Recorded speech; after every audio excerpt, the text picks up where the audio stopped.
चिखली शहर विकास आराखडा अंतर्गत चिखली शहरातला शेत सर्वे क्रमांक 93/6 हा भूखंड प्राथमिक शाळा आणि उद्यान याकरता आरक्षित ठेवण्यात आलेला आहे.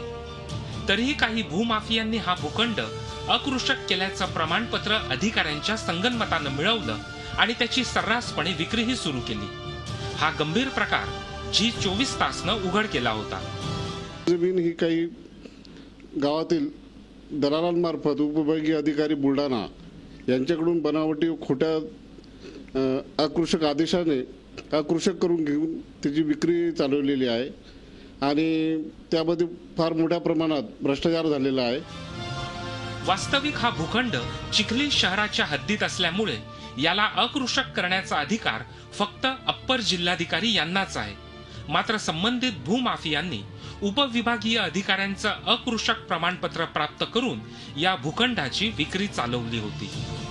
नगर परिषदचं सगळं दस्तावेज आम्ही बघितलं तर या रिझर्वेशनला डिलीट करण्यासंदर्भात कोणीही आमच्याकडे एनओसीची मागणी केलेली नाही आणि नगर परिषदेने देखील या संदर्भात कोणत्याही प्रकारची एनओसी इश्यू केलेली नाही.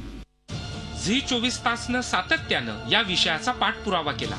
त्यामुळे अखेर अप्पर जिल्हाधिकारी बुलढाणा यांनी या आरक्षित भूखंडावरचा बनावट अकृषक आदेश रद्द केला आहे. यासाठी नागरिकांनी G24 तासचे आभार मानले आहेत. सदर बातमीचा G24 तासने पाठपुरावा केला आणि सदरची बातमी सतत उचलून धरली आणि त्यामुळे अप्पर जिल्हाधिकारी श्री टाकसाळे साहेब यांनी सदरचा जो अनधिकृत अकृषक आदेश उपविभागीय अधिकारी यांचा दिलेला होता तो रद्द केला आणि त्यामुळे G24 तासचे मी आभार मानतो. एकट्या चिखली शहरामध्ये अशा प्रकारे 100हून जास्त भूखंड अनधिकृतपणे अकृषक करून त्यांची सर्रास विक्री केली जात आहे. या संपूर्ण प्रकरणाची उच्चस्तरीय चौकशी करून संबंधित अधिकारी आणि भूमाफियांवर फौजदारी गुन्हे दाखल करण्याची मागणी होते. Santosh Lokhande, Zee Media, Buldhana. G24 तास रहा एक पाऊल पुढे.